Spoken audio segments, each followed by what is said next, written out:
Okay, welcome pre-algebra. Good to see you. Well, I guess I can't see you.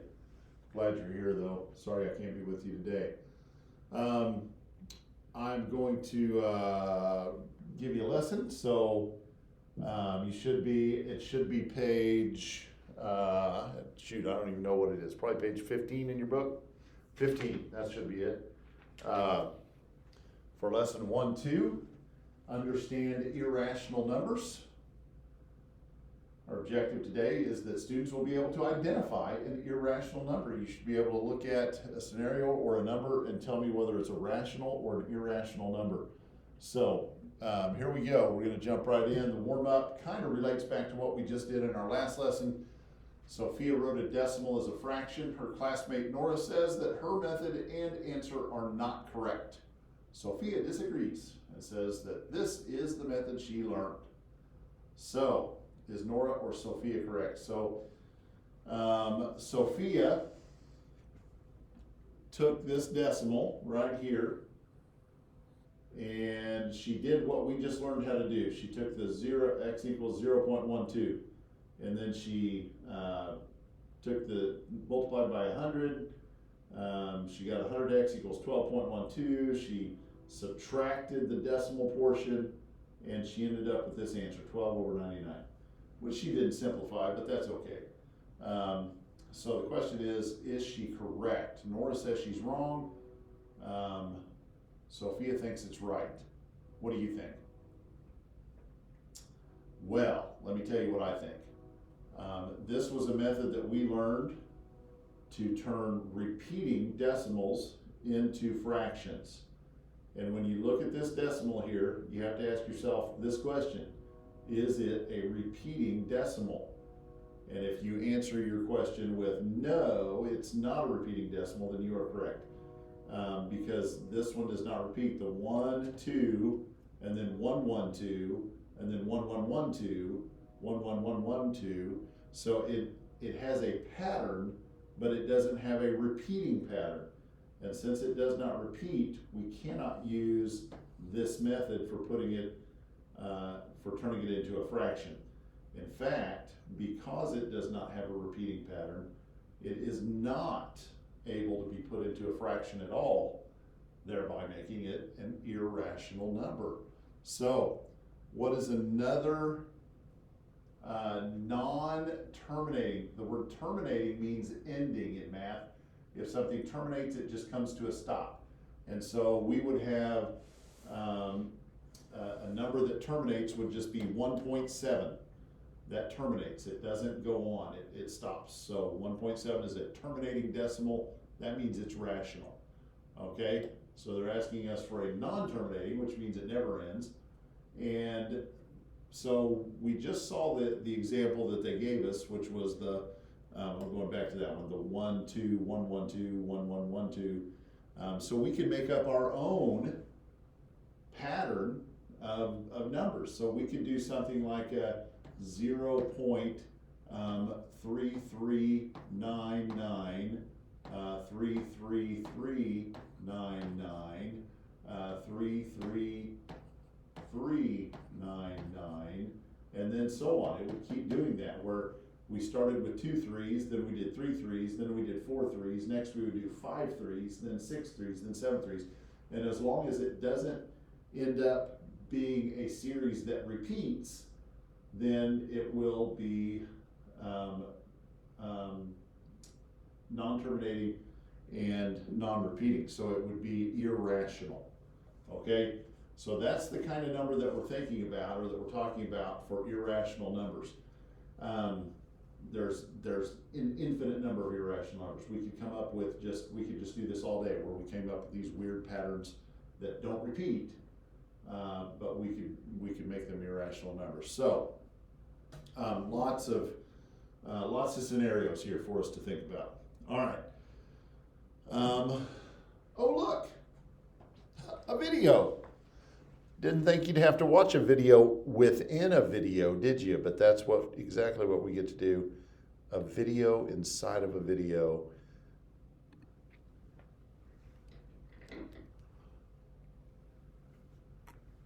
How is an irrational number different from a rational number? Think about this question during the lesson. The Venn diagram shows the relationships among rational numbers. A number that can be expressed as an integer or a ratio of two integers is a rational number. When expressed as a decimal, the decimal is either terminating or repeating. An integer is a positive or negative whole number or zero. Whole numbers are the positive integers and zero. Whole numbers have no fractional or decimal parts, and they do not include negative numbers. A natural number is a positive integer greater than zero. Negative numbers and fractions are not natural numbers. How would you classify the number 0.247583326 and so on? How can you use the definition of each number set to classify numbers? Is it a natural number? No. Decimals aren't natural numbers. The same is true of whole numbers and integers in general. Then maybe it is a rational number. Is the decimal a terminating decimal? How do you know?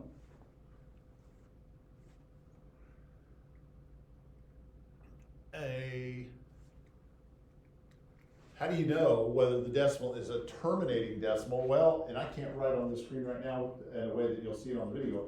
So, but the dots at the end of the number tell us that it keeps on going. If it were terminating, there would be no dots there. It just would end with the 6. But since those dots are there, it tells us that it keeps on going forever. Oops, play. The number is not a terminating decimal. The 3 dots at the end tell us that the decimal goes on forever. We don't know what they are, maybe 5, 8, 3, but we do know that they are not repeating, nor are they all 0.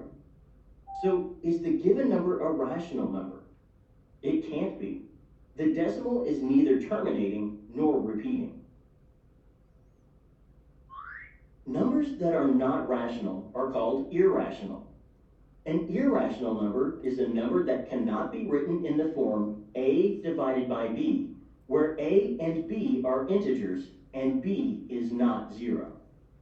The number 0.247583326 and so on is irrational because the decimal expansion is non-repeating and non-terminating.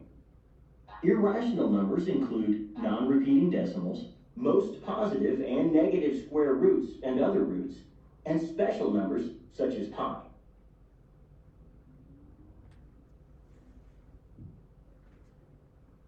Suppose the decimal was written as 0.247583326.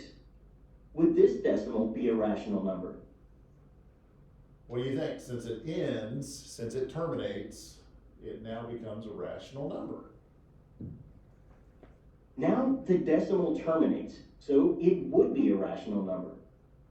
It's 24,758,326 1000 millions. Now you know how the different types of numbers are related and how to classify them. Okay, now you know. Now you know all that stuff. I think I've got this on the other screen so I can write on the screen. All right. So classify each number as rational or irrational and convince me that you know what you're talking about. So we've got some numbers here. Construct arguments. Jen classifies the number 4.567 as irrational. Well, let's do that in a minute. So that's after we do this. So the number pi, they just told us, was an irrational number. It is a non-terminating, non-repeating decimal. Okay?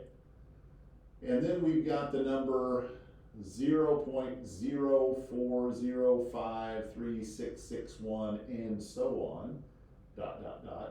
So that does not terminate because of the dots, and it does not ever repeat. It doesn't have a series of numbers that comes back around and keeps going. So that one would be irrational, 0.0405 3661, dot, dot, dot. And then 0.76, oh, but it's got the repeating bar above it, doesn't it? So since it's got the repeating bar above it, that is going to be a rational number, 0.76 repeating. I don't know why the repeating bar goes over the 0, it shouldn't. This one, 3.56, 556, that is non-repeating, non-terminating, not, so if it goes here, 356, 556, I'm running out of room, 5556, dot, dot, dot. And then -17, well, that's an integer, so it's rational. 3.275, it terminates. There's nothing after this. There's no dot, dot, dot. There's no repeating bar. There's nothing. It's just a terminating decimal. So it is a rational number, 275. Okay. Now next, Jen classifies the number 4.567 as irrational because it does not repeat. Well, Jen is correct that it doesn't repeat, but she is not correct that it's irrational. It terminates. Since it terminates, then it is not irrational, it is rational. Okay? All right. Here's the big idea in this lesson. We're going to start working with some things called square roots and classify the square root of 3. The square root of 3 means the non-negative square root of 3. So a square root of a number is a number that, when multiplied by itself, equals the original number. And this symbol, this square root symbol, is called a radical. It's just the name that is used in math. So I know that you probably heard that word before, and it means something totally different when you're using it outside of math. But in math, a radical literally just means this symbol here. So that radical symbol is used to denote the non-negative square root. All right, so the square root, and it's easier to talk about square roots when we talk about these things called perfect squares. A perfect square is a number that is the square of an integer. So the first 3 integer perfect squares are 1, 4, 9, and I like this diagram that they give you in your book using these actual squares. Because you can kind of see what it is. 1 times 1 gives you an area of 1. And then if you turn that back around and say the square root of 1, well, it just equals 1 because 1 times itself equals 1. And then here's the next example. 2, this square, this bigger square, is 2 units by 2 units. And so 2 times 2 equals a total of 4 square units. And then if you turn that back around, the square root of 4 equals 2.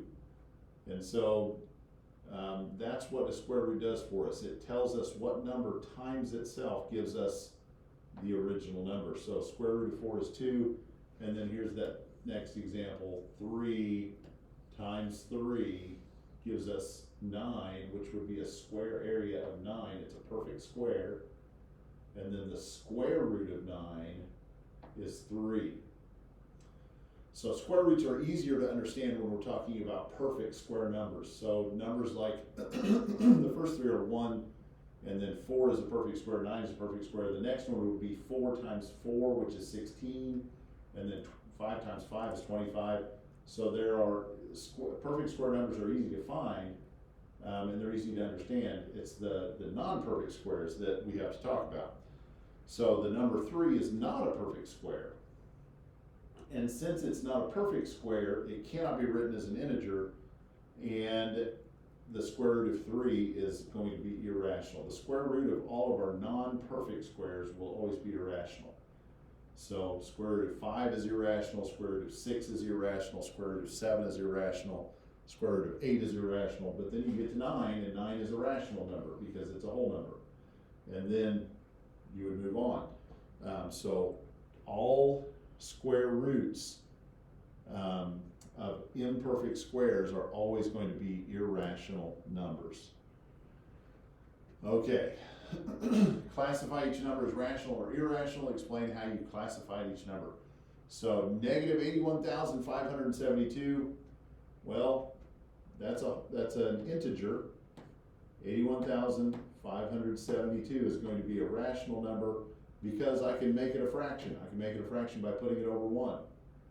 Okay? Square root of 11.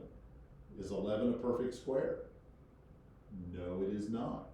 And since it's not a perfect square, it is irrational. Then we have one of our awesome little numbers here that does not terminate because it's got the dots, and it does not repeat. So it's 5.63663. Oh, I did that backwards. Sorry. 633, 6333, ...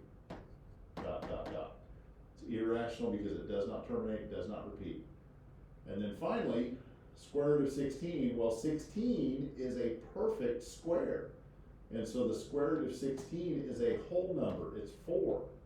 And since it's a perfect square number, it has a integer square root, which means the square root of 16 is a rational number. Okay? So just because you see the radical sign, just because you see that symbol, doesn't mean it's irrational. You have to look at the number inside. If it's a perfect square, then it's a rational number. If it's not a perfect square, like 11 was not a perfect square, then it goes over here as an irrational number. Okay? All right, so let's do this some more. Classify each number as rational or irrational and explain. Well, this one is a fraction. If it's a fraction, it's automatically a rational number because it's written as a fraction. It's written as a ratio. So this one is rational. This is a square root. It's a radical, but look at the number inside. It's a perfect square number. Since the square root of 25 is a whole number, it's 25. This one would be rational as well. So rational. Okay, this one is rational. I didn't label it. Rational. Okay. Negative 0.75 repeating, that's the big clue there. Since it's repeating, it is rational. All right, here we have a square root, but this is a non-perfect square. 2 is not a perfect square. There's no two whole numbers that multiply to be 2, or when multiplied by itself becomes 2. 1 times 1 is 1, 2 times 2 is 4. So this one is irrational.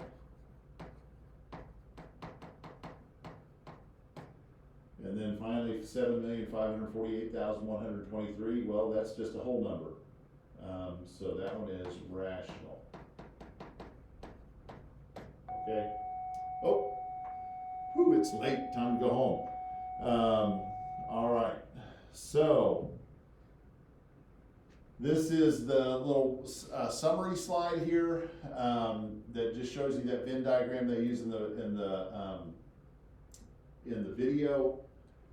We'll talk more about the different classifications of numbers, but the natural numbers, think of these as the counting numbers. If I can count it, 1, 2, 3, 4, 5, then it's a natural number.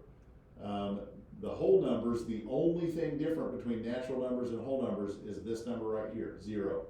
If there's nothing there, I can't count it. So I can't count 0 elephants in this room right now because there are 0 elephants, I can't count them. So it's not a natural number, it's not a whole number, or sorry, not a counting number, but it is still a whole number, okay? So that's the only difference between natural numbers and whole numbers is the number 0. Integers are the negative, include all the negative whole numbers. So negative 5, negative 16 over 4, that would just be negative 4, and then negative 1,000, so it's no decimals, no fractions in the integers, just the negatives. And then rational numbers include all the terminating decimals and all the fractions. Any rational number can be written as a fraction. And then over here all by itself, because they don't share any numbers, you've got the irrational numbers. The irrational numbers stand alone. They don't share any overlap at all with any of the other real numbers. So they are real numbers, they're just not any that are shared with the others. Okay, So I know it's not great doing a video. It's hard. You can't ask questions. It's boring. I get that.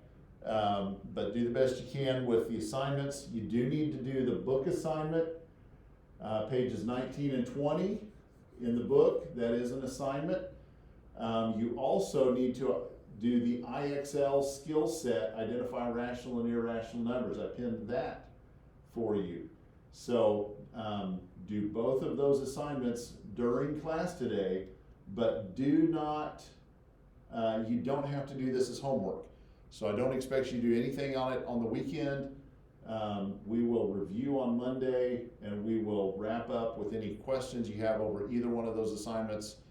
We'll do that on Monday. So no homework, but you do need to work through class time and work until the bell rings. No games, no playing. Don't give the guest teacher a hard time. All right? I will see you Monday. Thanks.